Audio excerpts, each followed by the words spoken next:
en tout cas, je me sais toujours que c'est un secteur qui est tellement désorganisé.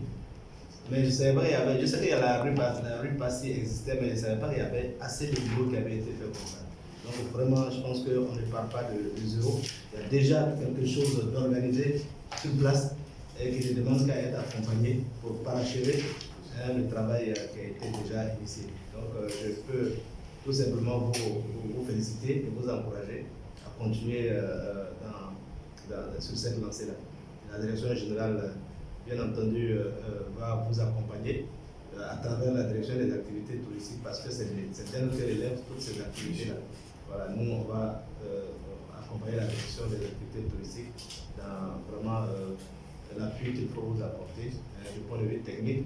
J'avoue que c'est une direction générale qui est nouvelle, donc quand c'est nouveau comme ça, la question du budget, pour cette année en tout cas, ça se pose déjà. Mais du point de vue technique, tout ce que nous pouvons apporter déjà, ça, je donne ma caution pour que nous y allons tranquillement.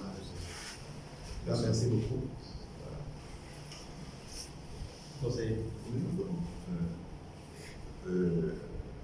Ça va aussi une grande satisfaction que je vous ai écouté.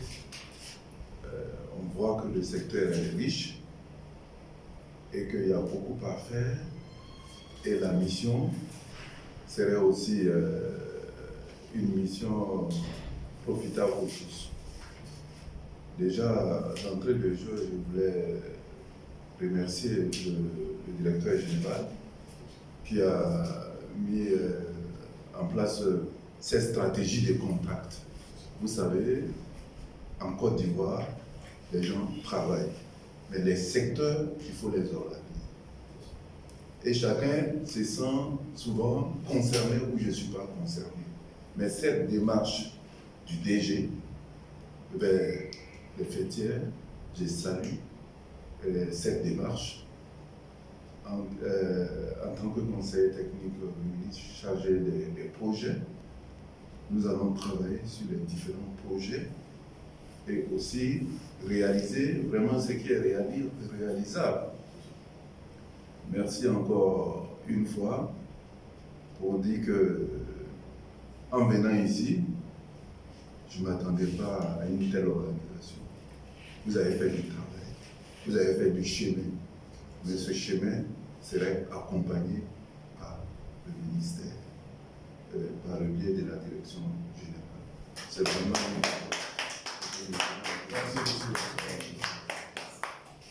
Mesdames la directrice, un mot.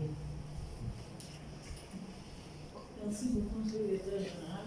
Je voudrais, à vos suites respectives, vraiment féliciter le président de passé pour, je vais dire, ce brillant exposé et qui, je vais dire, cadre parfaitement avec, je vais dire, les sillons que le directeur général est en train de tracer, les lettres de noblesse que vous souhaitez, je vais dire, inculquer à la direction générale de l'industrie touristique et hôtelière. Je me réjouis vraiment de ce qu'il y a de la matière. Il y a de la matière et surtout, je vais dire, aller en exécution de vos instructions que vous venez de, je vais dire, à l'instant, après l'exposé du président Louis Passy, nous adresser en qualité de DAT, demander avec votre autorisation, je vais dire, la séance tenante au président de Louis Passy, concrètement, je vais dire, sur les actions prioritaires là, que vous me reveniez, pour que nous prenions l'ordre, pour que nous allions, je vais dire, sur des solutions et des propositions concrètes. Le point concernant la liste des dossiers techniques qui, ma foi, effectivement, nous avons aussi, nous partageons aussi votre préoccupation, c'est assez complexe pour la masse, je veux dire, des membres de la préoccupation, la majorité. Donc concrètement, nous, ministère du Tourisme, nous avons une liste, je veux dire, des pièces à fournir.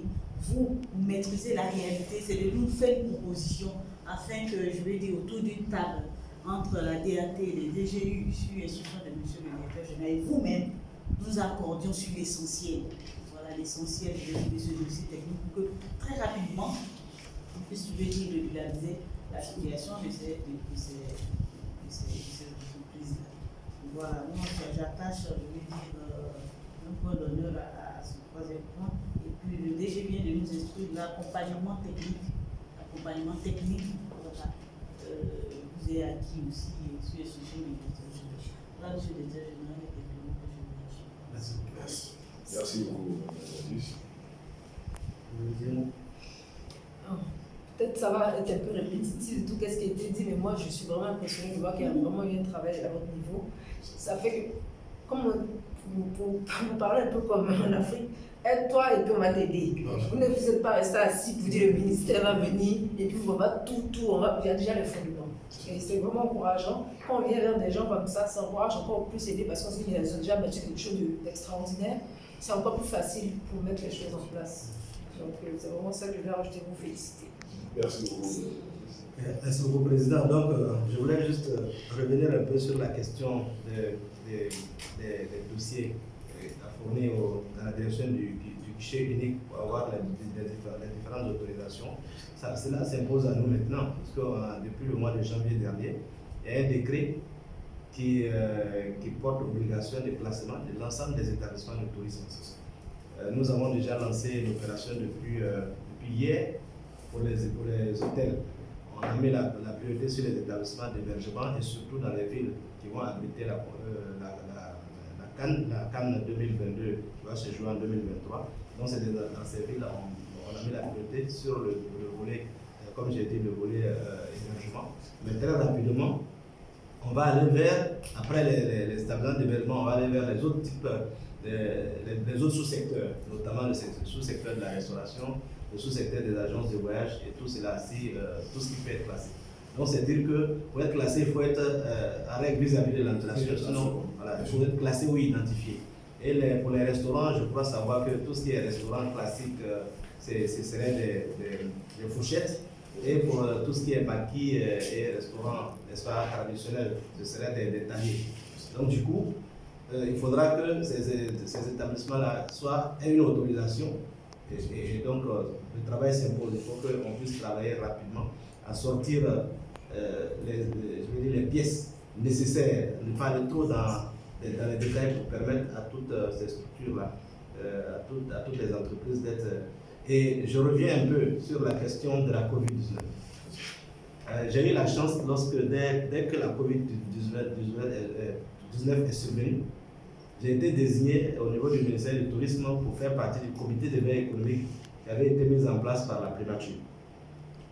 Et c'est à l'issue des travaux que nous avons eu à mener au sein de ce comité d'éveil qu'il a été proposé la création de tous les fonds. Le fonds de soutien aux grandes entreprises, le fonds de soutien aux PME, le fonds le FACI, le fonds d'appui au secteur informel. Et à ce niveau supérieur de réflexion, le ministère du Tourisme a participé à tous les travaux. Et lorsque les fonds ont été mis en place, c'est là le problème pour la gestion de ces ressources-là. Le ministère, je ne dirais pas. Donc, comprenez, il y a des enjeux. On a travaillé en amont pour que ces fonds soient mis en place, mais dans la gestion pratique des fonds et l'octroi des ressources aux différentes entreprises, on a brillé par notre absence. Ce n'est pas de notre faute, puisque là, on arrive à un autre niveau où ce sont des ressources qui sont gérées. Il y a un ministère de l'économie et des finances, il y a un ministère du budget, donc tout ce qui est argent.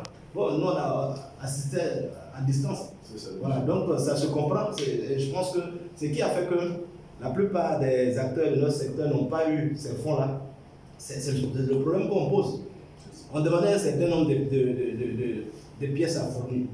Or, à 80%, les entreprises de notre secteur sont dans l'informel. Notre rôle, c'est de travailler à les rendre formels pour que si d'aventure ce genre de situation arrivait, pour que notre secteur puisse être à l'aise et puisse remplir tous les critères pour bénéficier des appuis apportés par l'État. Voilà. Donc je pense qu'on est en phase et il faut qu'on travaille rapidement à régulariser toutes les situations irrégulières pour être à l'aise lorsqu'on a des situations de joie ou même des situations de difficulté. Bien sûr. Monsieur Legault, vous voulez ajouter quelque chose? C'est compris, moi déjà, c'est vous dire merci au directeur général du FIRAM qui est actrice et au conseiller technique. Et merci pourquoi? Parce que cette séance de travail vient à point nommé. Elle vient pour poser des balises très pratiques, c'est-à-dire nous irons au concret et on ira aussi aux actions pragmatiques. Donc ici, je pense que on salue une fois encore cette rencontre parce que ça va nous permettre d'être encore plus compétitifs sur le terrain, puisque dans les propos du président, il a parlé d'accompagnement.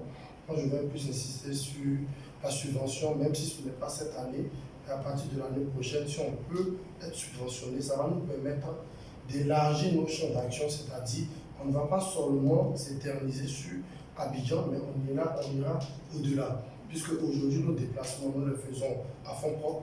Or, il faut être en parfaite communication avec tous les établissements afin d'échanger avec les confrères pour leur dire réellement qu'est-ce qu'il faut faire pour que son établissement soit sain, que son établissement respecte un certain nombre de conditions afin de bénéficier des avantages et, comment dirais-je, du ministère du Tourisme, ou bien si entre-temps on doit faire venir des touristes dans tel établissement ou pas.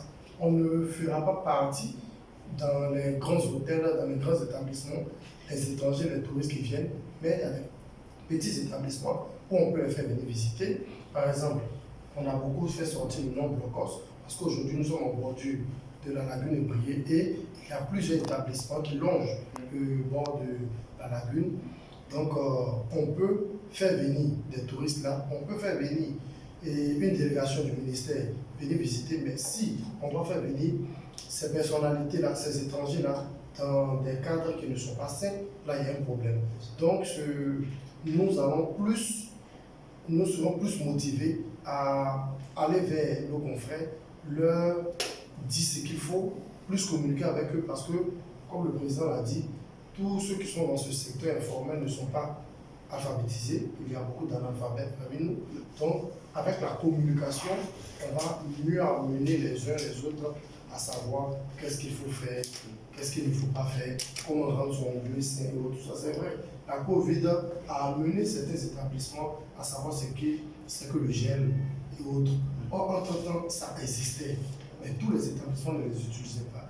Est-ce qu'il faut aujourd'hui abandonner? Le cache-nez existait, les chapeaux que les bonnes dames utilisent dans la cuisine, ça existe, mais on a l'impression qu'il faut être dans une étoile, 3, 4, 5 étoiles pour l'avoir. Non. Donc, un petit restaurant aujourd'hui de voir où le personnel a des cache-nez, des gants, à la cuisine, il y a ça, vous verrez que s'il y a la concurrence, vous passez, vous allez plus être dans ce lieu. On ne saura pas pourquoi, mais il y a de l'hygiène, il y a un savoir-faire, et il y a aussi comment on appelle, une formation que nous donnons déjà, mais nous allons l'amplifier en amenant notre personnel à former leurs employés afin de savoir aller vers la clientèle, comment recevoir la clientèle et autres, tout ça. Donc, je dis merci et vraiment nous sommes satisfaits de cette rencontre avec vous. Merci.